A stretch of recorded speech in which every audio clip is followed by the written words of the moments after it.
ये जुन्नर में हमारी तीसरी आमद है। 2022, 2024 और 2026।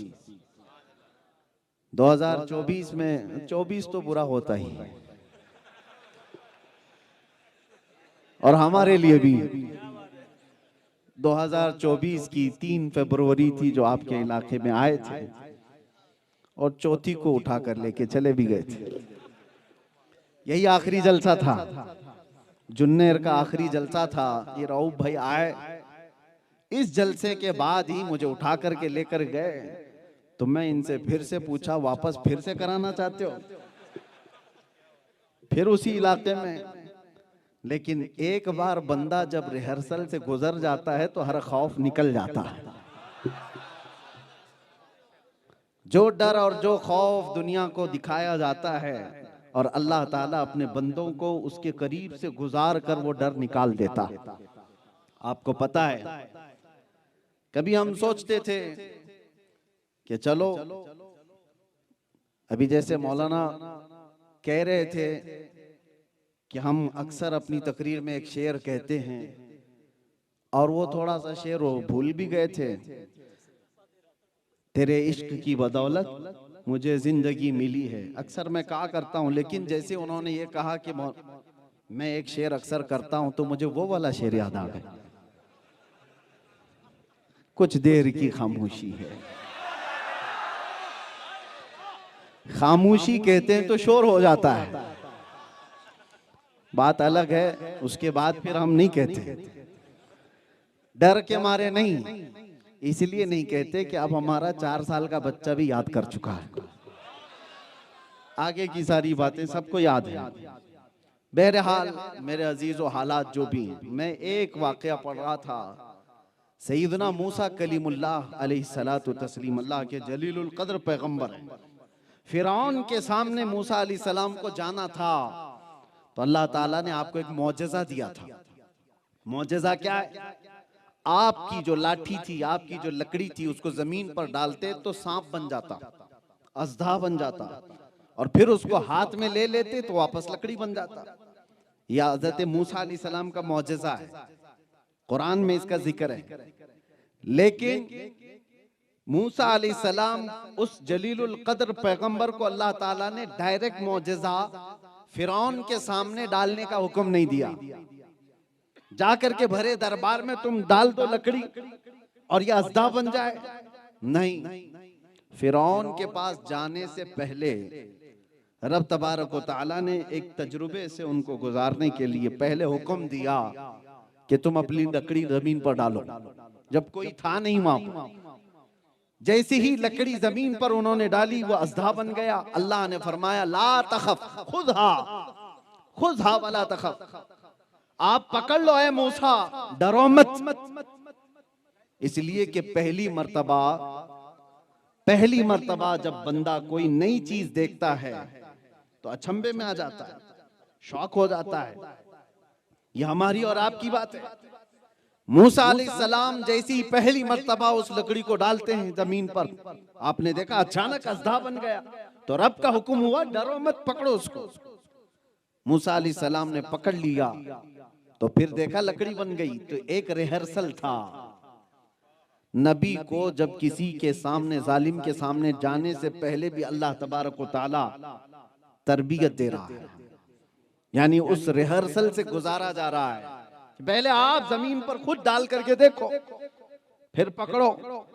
हमने किताबों में पढ़ा कि अल्लाह तबारक व तआला जब किसी से दीन का काम लेना चाहे तो उसको जालिमों के पास जाने से पहले कुछ तरबियतें भी अता करता। सहाबा इकराम की जिंदगी भी, ताबईन और औलिया कामिलीन की जिंदगी भी। तो उलमाए रब्बानीन इस बात को समझें कि जिंदगी में अगर कोई मुसीबत आ जाए, मस्जिद के इमाम, जैसे अभी मौलाना लोग यहाँ पर भी इमाम हैं, कोई ट्रस्टी निकाल दिया इनको। क्यों मौलाना, क्यों निकाल दिया? कहा जुम्मा में भयानक तकरीर कर दिया था, दूसरे दिन इन्होंने फायर कर दिया, कमेटी वालों ने निकाल दिया। मौलाना जाओ बोरिया बिस्तर लेकर। मौलाना छोटे बच्चों को लेकर के निकल पड़े। लेकिन इस वाक़े के बाद मौलाना को अब डरना नहीं चाहिए। उन्हें समझ जाना चाहिए मेरी किस बात से इन्होंने निकाला। अगर वो हक बात पर थे तो उस हक बात पर जमे रहे और डटे रहे। ये जो आई हुई मुसीबत है, तुम्हें अचानक निकाल दिया गया, अचानक तुम्हें बेघर होना पड़ा, अपने बच्चों को और अपनी बीवी को लेकर जाना पड़ा। इसके बाद अब इतनी मजबूती आ जानी चाहिए कि रब तबारक व तआला अब तुमसे दीन का बहुत बड़ा काम लेने वाला है। छोटी मुसीबत तुमने देखी है, छोटी मुसीबत देखी है, हो सकता है रब तबारक व तआला अब ट्रस्टियों के सामने नहीं, बहुत बड़कों के सामने बोलने का तुम्हें हुक्म अता फरमाएगा। और इसीलिए मेरे आका सल्लल्लाहु तआला अलैहि वसल्लम ने इरशाद फरमाया, अफदलुल जिहादी कलिमतु हक़्क़िन इंद सुल्तानिल जाइर, सबसे अफजल जिहाद, जिहाद का नाम सुन करके लोग घबरा जाते हैं, डर जाते हैं। मेरे अजीजों, ये मुकद्दस लफ्ज है, एक पवित्र लफ्ज है। अगर दूसरों से डर डर करके तुम ये छुपाते रहोगे तो मेरे नबी की आधी सीरत तुम्हें छुपानी पड़ जाएगी। नबी पाक सल्लल्लाहु तआला अलैहि वसल्लम की जिंदगी पाक, क्या हुजूर ने जिहाद नहीं किया है? अगर लफ्ज जिहाद प्रोपेगेंडा की शक्ल इख्तियार कर चुका कुफार और मुशरिकीन की तरफ से, तो मैं उस पर भी अभी आता हूं। आपको छुपाने की जरूरत नहीं, उसकी अच्छाइयां और उसकी सच्चाइयां बता करके रहो। मेरे आका सल्लल्लाहु तआला अलैहि वसल्लम फरमाते, सबसे अफजल जिहाद हक बात कहना जालिम बादशाह के सामने, जालिम बादशाह के सामने हक बात कहना। अजीजा ने गिरामी वक़ार, यह उलमाए रब्बानियीन की सिफात में से है कि अगर वो ये मनसब छोड़ दें तो अल्लाह ताला बहुत नीच कौम को तुम्हारे ऊपर हाकिम बना देगा। जब ये मनसब कोई छोड़ दे, हक बयान करना। इसीलिए मैंने कुरान पाक की आयत ये तिलावत की, फला तख्शौहुम वख्शौनी, रब ताला फरमाता है उनसे मत डरो, मुझसे डरो। एक खौफ खुदा अपने सीने में बसा लो, अल्लाह हर खौफ तुम्हारे दिल से निकाल देगा, हर खौफ निकाल देगा। और रब ताला कुरान पाक में इरशाद फरमाता है, इन्नमा ज़ालिकुमुश शैतानु युखव्विफु औलियाअहु फला तखाफूहुम वखाफूनी इन कुंतुम मुमिनीन। अगर तुम ईमान वाले हो तो ये आयत सुनो। अल्लाह फरमाता है वो शैतान है जो अपने चेलों के जरिए से डर डालता है तुम्हारे दिलों में, खौफ डालता है दिलों के अंदर। कैसे डालता है? इसकी तफसीर में अल्लामा कुर्तुबी रहमतुल्लाह ताला अलैह फरमाते हैं, शैतान अपने चेलों को जमा करता है, जितने मुनाफिक हैं, जितने कुफ्फार हैं, इसके चेले हैं, और उनकी ताकत बढ़ा चढ़ा करके बोलने वाला एक जमात में आ जाता है। कोई तुम्हारे अंदर आएगा, मुनाफिक कौन है? दुश्मन तो आपको समझ में आ जाता है ये देख करके, मुनाफिक नहीं समझ में आता। तुम्हारी जमात में बैठा होगा, हो सकता है दाढ़ी टोपी वाला होगा, लेकिन बिका हुआ होगा और उसका दिल कुफ्र में भरा हुआ होगा, इस्लाम की बुग़्ज़ और अदावत उसके दिल के अंदर होगी, लेकिन दिखता वो मुसलमान होगा। कुरान की तफसीर में फरमाया गया, ऐसा शख्स आएगा और तुम्हारे दिलों के अंदर डर डालेगा, खौफ डालेगा। अरे ऐसे मामलात हैं, उनकी ताकत कितनी है पता है? उन्होंने कितनी ताकत जमा की है पता है? सहाबा इकराम रिदवानुल्लाह ताला अलैहिम अजमईन के जमाने में ये बात आई थी। एक शख्स आया था जमात में जो मक्का के कुफार और मुशरिकीन की ताकत बता बता करके सहाबा को डरा रहा था। कहां तुम निकले हो बगैर चप्पल के, कहां तुम निकले हो फाका करते हुए? उनकी ताकत देखते हो, उनके पास हथियार, भाले, नेज़े कितने हैं। अल्लाह ने उसके रद में यह आयत उतारी, कुरान में बयान फरमाया, ये शैतान के चेले हैं जो डर सुनाते हैं, तुम उनसे न डरो। अल्लाह फरमाता मुझसे डरो अगर ईमान रखते हो।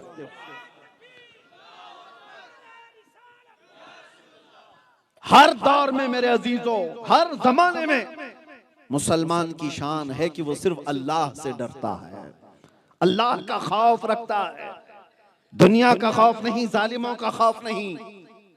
और तभी तुम्हारी जिंदगी में तुम जी सकोगे, वरना चापलूस बन करके कितने लोग जी रहे हैं।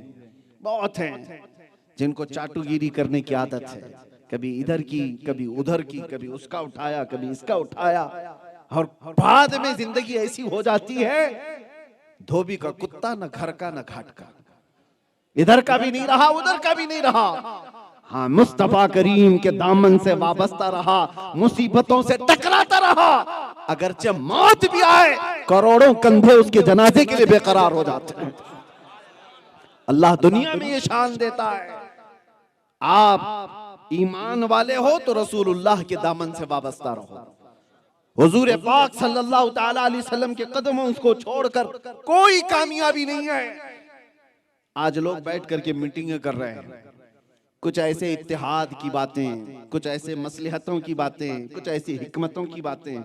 आपको मैं बताऊं, आज से तकरीबन 100 साल पहले 1926 और 27 की बात कर रहा हूं, एक खुतबा मैंने पढ़ा, हुज्जतुल इस्लाम अल्लामा हामिद रजा खान रहमतुल्लाहि ताला अलैह का, आला हजरत के बड़े शहजादे 1926 या 1927 में दिया हुआ उनका एक खुतबा है। हैरत हुई पढ़ करके उस पूरे उस तकरीर में आपने जो बयान किया, ऐसे बयान कर रहे हैं वो कि हालात बता रहे हैं कि मुसलमानों हालात इस तरह के हैं, लोग फलां जगह पर तुम्हारी गत्थम होकर के एक जत्थे के साथ होकर मार डालते हैं, तुम्हारी मॉब लिंचिंग होती है, फलां होते हैं फलां होते हैं, इतने सारे हालात, खुफिया प्लानिंग होती है, मारने की धमकियां होती हैं, इस्लाम को खत्म करने की बातें होती हैं, शान रिसालत में गुस्ताखियां होती हैं। ये सारा खुतबा 1926 का दिया हुआ मैं पढ़ रहा था तो ऐसा लग रहा है ये 2025 की बात चल रही है, आज की बात चल रही है। उस वक्त के हालात पर खुतबा दिया हुआ, आज के हालात भी सेम है।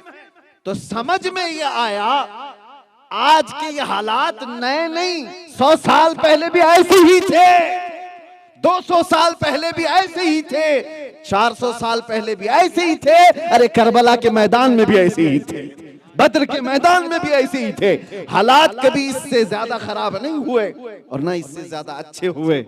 हालात मोमिनीन के लिए इसी तरह के चलते रहे। हाँ, लोग आते जाते रहे, जमाने में इंसान बदलते रहे। आज आपको जो डरा रहा होगा, जो खौफ फैला रहा होगा, ताकत और कुव्वत ऐसी है जो मैं उठाकर डाल दिया जाएगा, खाक में जाए।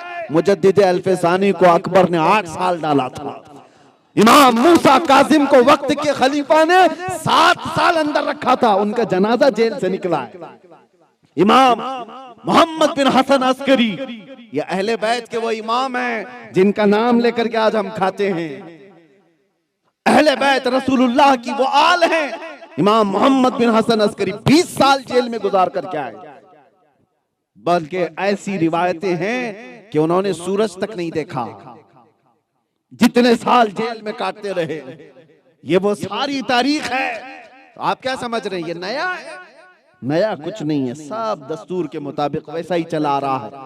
और आगे का इंतजार भी मत करो, हालात बहुत अच्छे हो जाएंगे। अरे तुम्हें गाड़ी चलाना हो तो ट्रैफिक में ही गाड़ी चला कर सीख सकते हो, इंतजार मत करो रोड खाली होगा गाड़ी चलाऊंगा सीखूंगा। जिस तरह से हालात हैं उन्हीं हालात में ईमान के साथ जी करके जाना होगा, इस्लाम पर अमल करके जाना होगा। तुम इंतजार किसका कर रहे हो? कोई जमीन से निकल करके हालात अचानक बदल देगा, आसमान से टपक जाएगा। अल्लाह ने कुरान में फरमाया, इन्नल्लाह ला युगय्यिरु मा बिकौमिन हत्ता युगय्यिरु मा बिअनफुसिहिम, बेशक अल्लाह ताला उस वक्त तक किसी कौम की हालत नहीं बदलता जब तक वो कौम खुद अपनी हालत बदलने का फिक्र नहीं करती।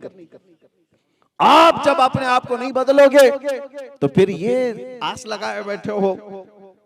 इसलिए मेरे अजीजों, आयत करीमा को समझ करके चलो, खौफ दिल से निकालो, डर दिल से निकालो, ईमान के साथ जियो। लेकिन एक बात याद रखना, मैं हमेशा एक बात कहता हूं, जोश जज्बा जितना भी है तुम्हारा, उसकी लिमिट होनी चाहिए, उसका दायरा होना चाहिए। ये नहीं कि तुम ताकतवर हो तो आतंक मचा दो, दूसरों के ऊपर दहशत फैलाओ, ये भी नहीं है। सबसे बेहतरीन ईमान वो है जब अल्लाह तुम्हें ताकत दे तो कमजोरों की इज्जत करे, कमजोरों की इज्जत करे। किसी जगह तुम मेजॉरिटी में हो तो दूसरों को परेशान करना ये इस्लाम की आदत नहीं है। जानते हो सुल्तान सलाहुद्दीन अय्यूबी जिस वक्त बैतुल मुकद्दस फतह किए हुए थे, आम ऐलान किया था, जबकि जब जब यहूदियों ने बैतुल मुकद्दस पर पहले हमले किए या ईसाइयों ने हमले किए, यहूदियों की और ईसाइयों की लड़ाइयां चलती रही हैं, पूरे फिलिस्तीन में खून की नदियां बहा दी थी उन्होंने। घोड़े दौड़ते थे तो घोड़े के टाप खून से भर जाते थे। हर वक्त जंगों में बैतुल मुकद्दस की कभी यहूदियों के कब्जे में रहा, कभी ईसाइयों के कब्जे में। तारीख है, आप पढ़ करके देखना। और जब जिस कौम के पास आया, मगलूब कौम को उसने मार करके कत्ल करके, आपको पता है एक बादशाह ने 12,000 बच्चों को कत्ल कर दिया। लेकिन जिस दिन सलाहुद्दीन अय्यूबी आए, जोहर की पहली अजान हुई थी, आम ऐलान किया था जो फिलिस्तीन में यहूदी और ईसाई हैं वो खिराज के साथ रहना चाहे तो उन्हें अमान दिया जाएगा, और जो जाना चाहे, जो लेकर जाना चाहे लेकर के भी जा सकता है। ये हमारी लिखी हुई तारीख नहीं, अंग्रेजों ने तारीख लिखी है। अंग्रेजों ने तारीख लिखी है। पहला जर्नैल हमने देखा था इस्लाम का जिसने मगलूब कौम को खुले दिल से माफ कर दिया था, जिन्होंने उनके खिलाफ कई सालों तक जंगें लड़ी। इस हिंदुस्तान की बात मैं आपको बताऊं, मोहम्मद बिन कासिम 19 साल का जवान आया था और परचम इस्लाम लहराया था। ताकत और गलबा जब उसको हासिल हुआ था तो मोहम्मद बिन कासिम ने यहाँ के मौजूद किसी एक भी शख्स को या किसी भी गरीब को सताया हो तो हमें तारीख ला करके बताएं। एक पंडित हैं इलाहाबाद के, उन्होंने तारीख लिखी है, कहा मोहम्मद बिन कासिम जैसा जर्नैल हिंदुस्तान में हमने आया हुआ देखा ही नहीं, जिसने अमन का पैगाम फैलाया था। ये वो लोग हैं जो खालिस अल्लाह के लिए जीते थे और लोगों से नहीं डरते थे, ताकत और कुव्वत से नहीं डरते थे। आपसे मैं ये बात कह रहा हूं, दो चीजें, एक डर किसी से नहीं हो। सरकार हाफिज मिल्लत रहमतुल्लाह ताला अलैह का एक कौल मेरे वालिद गिरामी रहमतुल्लाह ताला अलैह सुनाया करते थे, दो चीजों पर जिंदगी भर अमल करना, किसी जालिम से डरना नहीं, किसी कमजोर पे जुल्म करना नहीं। किसी बड़े से डरना नहीं, कभी मत डरो, लेकिन अपने छोटे से छोटे पर कभी जुल्म करना नहीं। ये बात याद रखो, अगर तुमने अपने से कमतर पर जुल्म किया तो तुमसे बड़ा जालिम अल्लाह तुम्हारे सर पर बिठाएगा। दोनों चीजों को बैलेंस करके चलो। हम डरते किसी से नहीं है, खौफ नहीं रखते, लेकिन साथ में ये भी कहो किसी कमजोर पर हम जुल्म नहीं करते। कभी हमारे मुआशरे में ऐसा ना हो जैसे कुत्ते आज झुंड में आकर किसी को पकड़कर मॉब लिंचिंग करते हैं और फिर उसको नारे लगाने के लिए कहते हैं हमारे खुदा के नारे लगाओ, हमारे देवी देवताओं को पुकारो। ये दीन इस्लाम का माहौल नहीं है। ला इकराह फिद्दीन, दीन में कोई जबरदस्ती नहीं। कहीं पर हमने तलवार उठाकर किसी को इस्लाम लाने पर मजबूर नहीं किया है। ये दोनों का बैलेंस रख करके हमें चलना है। पहली बात पर मैं चलता हूं, दो चीजें मैंने बताया, किसी जालिम से खौफ करना नहीं, किसी कमजोर पर जुल्म करना नहीं। दो चीजें, कुरान की आयत ये है, अल्लाह ताला फरमाता है फला तख्शौहुम वख्शौनी, उनसे डरो मत, मुझसे डरो। उनसे मत डरो, मुझसे डरो। मैं सोचता हूं कि हालात ऐसे आते हैं ना, खौफे खुदा के बाद सिर्फ तुम बात करोगे, अभी मैं सिर्फ अल्लाह से डरता हूं और रसूलुल्लाह से मोहब्बत करता हूं, ये कहने में आसान है। अभी जुमले सब लोग हाथ उठा उठा करके कहेंगे, नारे लगा लगा करके कहेंगे, लेकिन मेरे आका सल्लल्लाहु अलैहि वसल्लम ने फरमाया जिस दिन तुम ये बात कहोगे, जिस दिन तुम ये बात कहोगे, उसके फौरन बाद मुसीबतें ऐसे आती हैं जैसे पहाड़ से पानी उतरता है। इतनी तेज मुसीबतें आएंगी तुम्हें आजमाने के लिए। बाकी हलवा पराठा खा करके आराम करना है तो कुछ मत बोलो, इसकी भी हाँ उसकी भी हाँ, जिंदगी वैसी जीते रहोगे, गुजारते रहो। हक बात कहना हो तो मुसीबतों का सामना करने के लिए तैयार रहो। मेरे आका सल्लल्लाहु ताला अलैहि वसल्लम ने एक सहाबी से कहा था, सहाबी ने आकर कहा वल्लाही इन्नी ला उहिब्बका या रसूल अल्लाह, कसम खुदा की है अल्लाह के नबी, मैं आपसे बहुत मोहब्बत करता हूँ। हुजूर ने फरमाया उन्जुर माज़ा तक़ूल, सोच ले क्या बोल रहा है। उन्होंने 3 बार यही जुमला कहा, तब मेरे आका ने फरमाया अगर तू अपनी बात में सच्चा है तो इंतजार कर, मुसीबतें ऐसे आएंगी जैसे सैलाब आता है, सैलाब आता है। ऐ मोमिनीन की जमात में रहने वालों, आप क्या समझते हो हमारे तकरीर करने से हालात बिगड़ जाते हैं, हमारे बयान करने से हालात बिगड़ जाते हैं? कुछ मुसलमानों में ये भी बातें हैं, अरे वो मुफ्ती साहब को बुलाओगे तो सब हालात बिगड़ जाएंगे। हक बात कहने पर हालात बिगड़ते हैं। बुज़दिलों की जमात में रहना छोड़ दो। मैं जिस इलाके से वाबस्ता हूं, मैं कर्नाटक का रहने वाला हूं। कर्नाटक का पहले नाम मैसूर था और मैसूर के एक शेर का नाम सुना होगा, टीपू सुल्तान। और उन्होंने एक बहुत प्यारा नारा दिया था, गीदड़ की 100 साला जिंदगी से शेर की एक दिन की जिंदगी बेहतर है।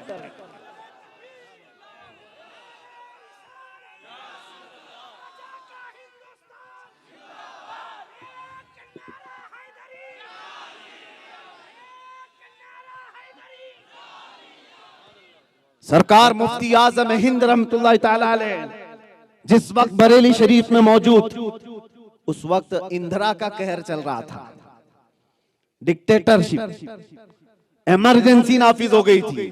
हो सकता है हमारी इन बातों को सुनकर के कांग्रेसी लोग नाराज हो जाए, फर्क नहीं पड़ता, वैसे भी डूब रही है।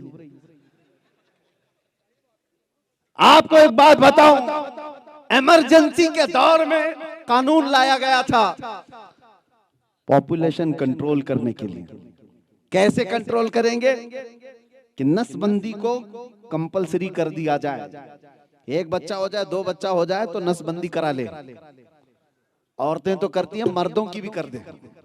ये कानून बन के आ रहा था और इस कानून के लिए आड़ जो थे उनके लिए तो यही था कि मुसलमान इसको नहीं मानेंगे, मुसलमान इसको मानेंगे नहीं, इसलिए कि हमारी शरीयत में इस चीज को हराम करार दिया गया। अल्लाह तबारक व तआला तुम्हें अगर औलाद दे रहा है तो कुरान में 3 जगह रब तआला ने फरमाया तुम उनके रिज्क की फिक्र मत करो, नहनु नरज़ुकुकुम व इय्याहुम, हम तुम्हें भी रिज्क दे रहे हैं और उनको भी देने वाले हैं। बच्चे का रिज्क अल्लाह ताला दे रहा है। तो नसबंदी का हाँ बचने के, कम बच्चे करने के तरीके मौजूद हैं, इस्लाम ने बताया, हदीस में मौजूद है। आप अपने आप को रोक सकते हो, लेकिन ये नहीं कि बंद कराना, उसके तरीके अलग है। बच्चे कम रखने की ऐसा नहीं है कि आपको ये आज जो फैलाया जा रहा है, इनके 14-14 बच्चे होते हैं, 4-4 बीवियां होती हैं। अरे वैसा हो गया होता तो फिर तुम कहां बैठे होते? ऐसा कहां है? लेकिन बात यह है कि प्रोपेगेंडा फैलाया गया। मैं आपसे कह रहा हूं, सरकार मुफ्ती आजम हिंद के जमाने में जब ये बात आई तो इंदिरा का कहर भी था, इमरजेंसी भी थी। ऐसे कि जो हुक्म दिया जाए, बूढ़े हजरात या बड़ी उम्र वाले जानते हैं उस दौर को, डर डर करके सारे जी रहे थे। मुसलमानों की बात थी तो उन्होंने सोचा कि मुसलमानों को समझाने के लिए मौलाना लोग ही सही हैं, और मौलाना लोग बोलेंगे तो सही हो जाएंगे। तो सबसे पहले वो लोग जिस दरबार में गए थे वहां से फतवा लेकर के आए, देवबंद से, तो वहां से तो मिल ही जाएगा।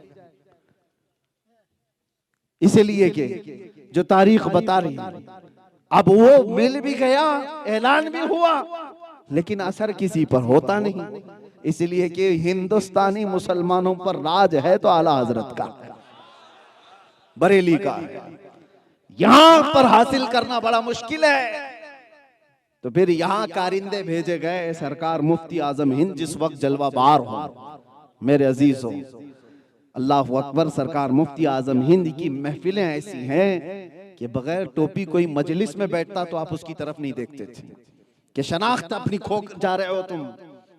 जो किसी की परवाह ना करते वो हुकूमत की कहां करते। जब ये बात आई तो मुफ्ती आजम हिंद ने अपनी तरफ से फतवा लिखा कि दूसरी जगह से ये ऐलान हो रहा होगा, कहीं और से तुमने फतवे लिए होंगे। शरीयत मुस्तफा सल्लल्लाहु ताला अलैहि वसल्लम का हुक्म ये है, नसबंदी हराम है तो हराम, और ये ऐलान हो गया। इसका मतलब ये नहीं है कि ये बोलने के बाद पूरा डंका बज गया और सब खत्म हो गया। तारीख पढ़ो, जिस प्रेस से ये फतवा छपा था, हुकूमत वक्त के कारिंदों ने वो पूरा प्रेस जला दिया था। जितने लोग ये पोस्टर दीवारों पे लगा रहे थे, सबको पकड़ पकड़ करके अंदर किया था, लेकिन मुफ्ती आजम हिंद तक हाथ नहीं पहुंचा। लेकिन जितने लोगों ने शरीयत हक्का की इस बात को फैलाने की कोशिश की, सबको पकड़ करके मारा गया, दबाया गया। प्रेस को, अखबार को कहीं ये छापने की इजाजत नहीं थी। उस इमरजेंसी के दौर में सरकार मुफ्ती आजम हिंद से लोगों ने कहा बड़ी मुसीबतें हुजूर, बड़ी मुसीबतें हैं, क्या क्या होगा। तो आपने सिर्फ इतना कहा था, फतवा नहीं बदलेगा, तख्त बदल जाएगा। और लोगों ने देखा तारीख में फिर जो डिक्टेटर यहां बने हुए थे, अचानक अल्लाह तबारक व तआला का कहर ऐसा आया कि तख्त ही उलट गया। आज तक शरीयत मुस्तफा सल्लल्लाहु तआला अलैहि वसल्लम का वो हुक्म है, लोग अगरचे कुछ भी फैला रहे हो, लेकिन हक के लिए जब कभी आवाज उठती है तो मुसीबतें आती हैं, घर पर आती हैं, बीवी बच्चे खतरे में आते हैं, घर बार खतरे में आता है। लोग ये समझ करके चले, अगर हुजूर से मोहब्बत है तो मेरे अजीजों खाली हमारे ही बीवी बच्चे नहीं हैं। लोग हमसे कहते हैं कि छोटे बच्चे हैं, उनका भी ख्याल करो, घर कौन देखेगा, आपके चले जाने के बाद क्या होगा। मेरे अजीजों, हम नहीं शादी किए हुए, हमारे ही बच्चे नहीं है, वो सहाबा के भी थे जो बद्र में रसूलुल्लाह के साथ जा रहे थे, जो ओहद में रसूलुल्लाह के साथ जा रहे थे। क्या उनकी औलाद नहीं थी, उनकी जायदादें नहीं थी, उनके रिश्तेदार नहीं थे? सब थे। एक जंग ऐसी है जिसमें 1 महीना तक सहाबा पेट पर पत्थर बांध करके लड़ते रहे। जंग खंदक का मौका मैं बता रहा हूं। वापस वो जंग खत्म हुई, 5 किलोमीटर दूर है सिर्फ मदीने से, 5 किलोमीटर है। सहाबा वापस आ रहे थे रसूलुल्लाह के साथ, थके हारे, जख्मों में चूर। बीच रास्ते में जिब्राइल अमीन आए और अर्ज किया, या रसूल अल्लाह सल्लल्लाहु तआला अलैहि वसल्लम, अल्लाह का हुक्म है यहीं से आप बनु नुज़ैर की जंग पर जाएं। बनु नुज़ैर एक कबीला था जिसने बगावत की, धोखा दिया था मदीने वालों, और हुजूर पाक सल्लल्लाहु तआला अलैहि वसल्लम के मुकाबिल में कुफ्फार और मुशरिकीन की मदद करके मदीने को तबाह करने के मंसूबे बनाए थे। उनके खिलाफ जंग के लिए हुजूर को हुक्म हुआ, लेकिन ये 1 महीने से थके हुए, जख्मों से चूर, कहां कहां से उनके खून बह रहा था। बीच रास्ते में खड़े हैं सहाबा और जिब्राइल अमीन आए। रसूलुल्लाह सल्लल्लाहु अलैहि वसल्लम ने जिब्राइल से ये कहा, मैं अपने सहाबा से पूछ तो लूं कि ये बड़े थके हुए, महीना भर से खंदक भी खोदा है, जंग भी लड़ी है, ये अभी मदीने गए नहीं हैं, बीवी बच्चे घरों में हैं, रिश्तेदार घरों में हैं। जिब्राइल ने कहा, आप पूछ लें अपने सहाबा से। रसूल करीम सल्लल्लाहु तआला अलैहि वसल्लम ने सारे सहाबा को मुखातब करके कहा, ऐ मेरे सहाबा, जिब्राइल का हुक्म, जिब्राइल की तरफ से पैगाम आया, अल्लाह का हुक्म है कि यहीं से हम बनु नुज़ैर के मुकाबिल में जाएं। किसी एक सहाबी ने नहीं कहा हम घर जाकर मुलाकात करके आए, राशन पानी दे करके आए और मरहम पट्टी करके आए। जैसे ही हुजूर ने पूछा, क्या ख्याल है तुम्हारा है मेरे सहाबा, सारे सहाबा एक जुबान होकर कहते हैं, आका देर किस बात की, चले यहीं से चलते हैं। ये सहाबा का ईमान था। लोग आज छुपने के लिए मसलहत के दरवाजे ढूंढते हैं। बहुत सारी बातें हैं मेरे अजीजों। सरकार सैयदना इमाम हुसैन का तज़किरा हर साल करने वाले लोग बुज़दिल कैसे हो सकते हैं? इमाम हुसैन को क्या ताना दोगे कि उन्होंने अपने बच्चों को ला करके मैदान में शहीद करवा दिया? वो दीन का मसला था, मेरे आका की शरीयत की बका थी, और हर जमाने में जरूरत पेश आती रहेगी। ज्यादा से ज्यादा क्या होगा, इस रूए जमीन पर मौत आ सकती है, उसके आगे कुछ नहीं है। और आशिक रसूल मौत से कभी डरता नहीं, इसलिए कि मौत उसके लिए हादसा है जिसको जलना है, जलना है, जलना है, जलना है, और मौत उसके लिए हादसा नहीं जिसका यह अकीदा हो इधर आंख बंद होगी उधर दीदारे मुस्तफा होगा।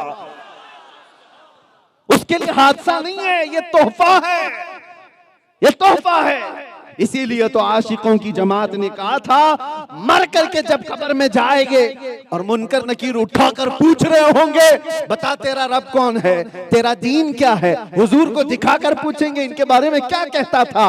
आशिक सादिक ये कहता है, ये सवालात तो सब छोड़ो, अब तो पाए नाज से आए फरिश्तों क्यों उठूं, अरे मर के पहुंचा हूं यहां इस दिलरुबा के वास्ते, मर के पहुंचा हूं यहां इस दिलरुबा के वास्ते।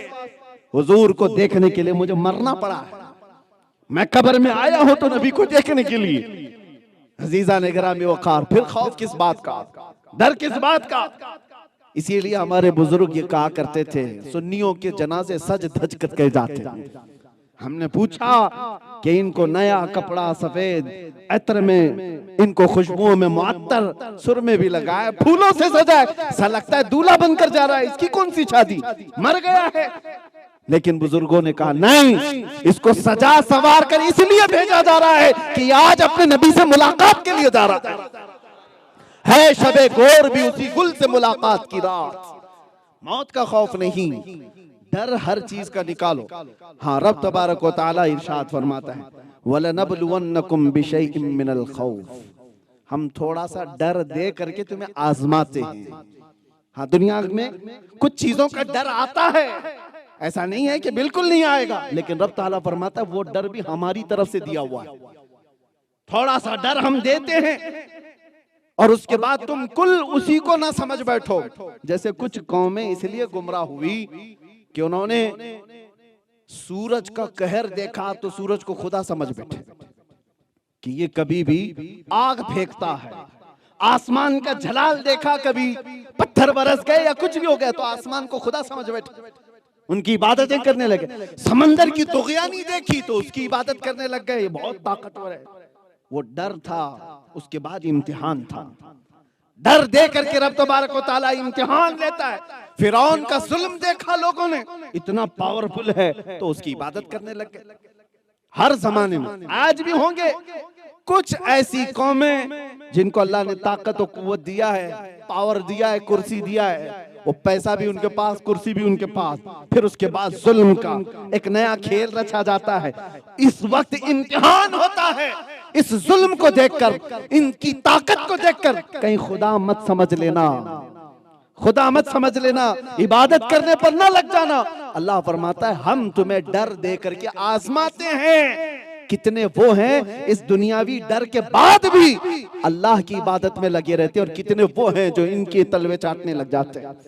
आज तुम्हारा इम्तिहान होगा, तुम्हारा इम्तिहान होगा। एक चीज पर बाकी रहो, दुनिया ये हमेशा के लिए नहीं है। किसी की कुर्सी हमेशा के लिए नहीं है, किसी की नहीं है। यहाँ बैठे हुए जितने भी हैं ताकत के नशे में नाचते रहे, लेकिन पता नहीं है। आपने तारीख देखी होगी, इससे पहले के कितने बादशाह हैं, उनके नाम किसी को याद भी नहीं। कितनी ऐसी कुर्सियां गुजरी, 5 साल, 10 साल, 15 साल, अब अखबार के कोने में भी उनका जिक्र नहीं आता। जिन्होंने आतंक मचाया था, जुल्म किया हुआ था। हर जुल्म गुजरता चला जाएगा, हर रात के बाद सवेरा आना है। इसलिए ये मत समझ बैठना कि जो कुछ चल रहा है इसी के पीछे अभी हमें भागना है। कुछ लोग ये बातें करते हैं, जिसका पावर है उसकी बात करनी चाहिए, जिसका पावर है उसकी बात करनी चाहिए, ताकि हालात खराब ना हो और उनसे हमें कुछ मिलता रहे। जालिमो, तुम्हारा पावर जो दिख रहा है ये सिर्फ और सुबह से लेकर शाम तक की ये सूरज की परछाइयों की तरह का पावर है। अगर तुम ये कहते हो जिसका पावर है उसी से डरना चाहिए, तो मैं ये कहता हूं हर जमाने में पावर मेरे मुस्तफा का।